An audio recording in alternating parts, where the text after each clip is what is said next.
your catch before someone else does. Hurry up, little guy. Run! After months of being on the constant hunt for salmon, it seems almost impossible that the bears can be too full to eat. But that's exactly what's happening here.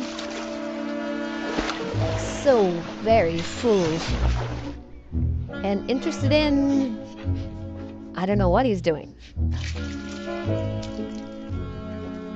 Suddenly everyone's very itchy.